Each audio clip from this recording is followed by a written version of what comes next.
రాజకీయాల్లో రావాలన్నదైతే తెలంగాణ ఇష్యూ అన్నది మైండ్లో ఉంది. బికాజ్ ఈ రజాకార్లు, నిజాం పరిపాలన, మా తాతగారి ఫ్యామిలీ, మా పెద్ద ఫ్యామిలీ ఎలా డిస్టర్బ్ అయింది, ఎలాగా అంటే ఒక చంపడానికి వస్తున్న వాళ్ళు అరిచేతిలో పట్టుకుని చిన్నపిల్లలు. మా మదర్, ఇంకా నేను ఇప్పుడు లేదు, విజయశాంత మనిషే లేదు ఇప్పుడు, ఇంకా మా మదర్కి మ్యారేజ్ అవ్వలే, ఆవిడ ఆవిడ పెద్ద ఫ్యామిలీ. సో అక్కడి నుంచి చంపడానికి వస్తున్నారనేప్పుడు మా తాత ఏం చేశారు, ఆస్తి మొత్తం ఏటూరు నగరం మొత్తం వదిలి చెన్నైకి వెళ్ళిపోయారు. ఏం చేస్తారు, ఇంకా నా కుటుంబాన్ని బతికించుకోవాలని దీంతో అందరిని తీసుకుని చెన్నైకి వెళ్ళిపోయి ఇంకా అక్కడ ఉండి, దాని తర్వాత అందరు పెద్దోళ్ళు అయ్యి ఒక కథ. ఇంకా మా పిన్ని ఆవిడ ఈ సినిమాలు, దాని తర్వాత మా మ్యారేజ్, మా మదర్కి మ్యారేజ్ అవ్వడం. ఆ తర్వాత విజయశాంతి పాత్ర ఎప్పుడో వచ్చింది, ఒక అమ్మాయి పుట్టి. అప్పుడు హైదరాబాద్లో ఉండేవారు మా మదర్ ఫాదరు, డాడీ ఇక్కడ జాబ్ చేస్తూ ఉండేవారు. సో మా మదర్ ఇక్కడ కన్సీవ్ అయింది ఆవిడ, అండ్ డెలివరీకి చెన్నైకి వెళ్ళింది అప్పుడు. సో ఇలాగా విజయశాంతి అప్పుడు బయట ప్రపంచానికి వచ్చింది. కానీ సపరేట్ తెలంగాణ అప్పుడు సో అలాగా దీంతో నాకు మా మదరు ఒక సర్టన్ టైంలో ఇలా అలా చెప్పే మామూలు కూర్చుంటాం, మదర్ నేను కూర్చుని మాట్లాడుకుంటున్నప్పుడు ఏంటంటే ఆవిడ చిన్నప్పుడు ఏం జరిగింది, రజాకార్లు, నిజాం పరిపాలన, ఇవన్నీ చెప్తూ చెప్తూ చెప్తూ ఎక్కడో తెలియని ఒక విత్తనం పడింది బుర్రలో. సరే ఆ సాఫ్ట్ కార్నర్ అలా అలా వచ్చి ఒక స్టేజ్లో తెలంగాణ అన్న దీని మీద ఒక టాపిక్ వచ్చినప్పుడు ఇంకా మా హస్బెండ్ కూడా yes you have to do అన్నది. ఇంకా ఆయన నన్ను టైం వచ్చింది ఎంటర్ ది డ్రాగన్ లాగా వార్ ఫీల్డ్లోకి దిగు అన్నది ఇంకా ఆయన చెప్పడం, మనం దిగడం మొదలుపెట్టాం.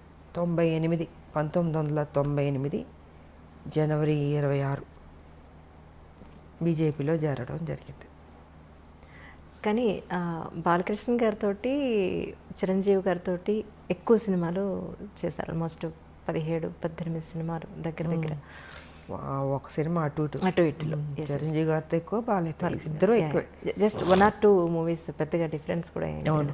అయితే నిప్పురవ్వ సినిమా తర్వాత మళ్ళీ బాలకృష్ణ గారితో చేయకపోవడానికి అంటే తర్వాత స్టోరీ ఏమి సెట్ కాలేదంటారా? తర్వాత చేయకపోవడానికి కానీ ఎవరితో చేయకపోవడానికి కాదమ్మా, పరిస్థితులను బట్టి ఆ రోజుకి వేరే సినిమాల కమిట్మెంట్లను బట్టి. ఇప్పుడు ఒక సినిమా వచ్చినప్పుడు మనం చేయగలుగుతాం, బాగుంటే చేస్తాం. అలాగా ఆ తర్వాత మళ్ళీ నాకు నా ఇమేజ్ డిఫరెంట్గా వెళ్ళి కొంచెం ఆ హీరో ఇమేజ్ వచ్చేటప్పటికి నేను ఇంకెక్కువ హీరోయిన్ సబ్జెక్ట్స్ మీద ఆ హీరో ఫిల్మ్స్ లాగా ఎక్కువ చేయాల్సి వచ్చింది. సో కుదరలేదు నాకు, ఇంకా రెమ్యునరేషన్లు పెరిగిపోయినాయి. ఎగ్జాక్ట్లీ హైయెస్ట్ రెమ్యునరేషన్ తీసేసుకున్నాను.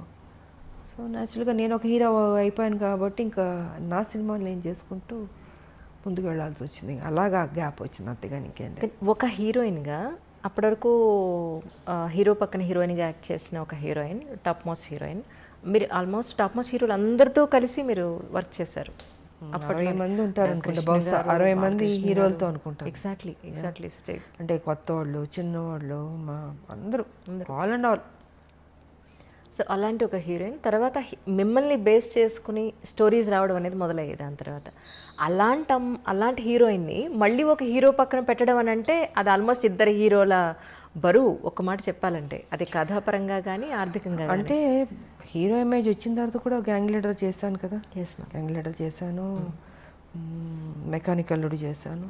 సో చేశాను నేను, బట్ ఎక్కువ దాని మీద నేను ఫోకస్ పెట్టాను. ఇంకా హీరో ఇమేజ్ 1-2 తప్ప, ఇంకా దాని తర్వాత కుదరలే. ఒక హీరోయిన్కి హీరోయిన్ సెంట్రిక్ మూవీస్ రావడం అనేది ఇక అది పీక్ పరాకాష్ట అంటారా మీ ఉద్దేశ ప్రకారం? అంతే కదా. నేనే ఊహించుకోలేదు అసలు నా లైఫ్లో ఇలాగ ఒక హీరో ఇమేజ్ వస్తుంది, నేను యాక్షన్ సినిమాలు చేస్తాను, ఎంత రిస్క్ తీసుకుంటాను, ఎంత హైయెస్ట్ పేడ్ హీరోయిన్ అవుతాను, నేను నా లైఫ్లో నేను ఊహించలేదు. నిజంగా అది గాడ్ గిఫ్ట్ అనే చెప్పాలి. ఇప్పటికి ఇది ఎలా జరిగిందో నేను అనుకుంటాను అప్పుడప్పుడు కూర్చున్నప్పుడు, ఇది నిజమేనా, ఇది ఎంత మాయా ఒక్కోసారి. బట్ అది మాయే, లైఫ్ అంటే మాయే, ఏం ఉండదు. ఉన్నంతసేపే నాది అది ఇది అనుకుంటాం, చనిపోయిన నెక్స్ట్ మూమెంట్ ఎప్పుడు బాడీ తీసేస్తారు అనుకుంటారు. సో ఏది తీసుకెళ్ళాం మనం. నిజం. ఒకటే ఒకటి తీసుకెళ్ళేది, ఒక మంచి పేరు ఒకటే తీసుకెళ్తాం. ఉన్నంత వరకు మంచి చేసామా, ఎగ్జిట్ అయ్యామా, అదే చూసుకోవాలి. 10 మందికి ఉపయోగపడాలి, ఆ హెల్పింగ్ నేచర్ ఉండాలి. ఏది తీసుకెళ్ళినప్పుడు ఎందుకు స్వార్థం ఎందుకు ఉండాలి, ఎందుకు పిసినారులా ఉండాలి? 10 మందికి అన్నం పెట్టండి, కష్టం ఉన్న వాళ్ళని ఆదుకోండి.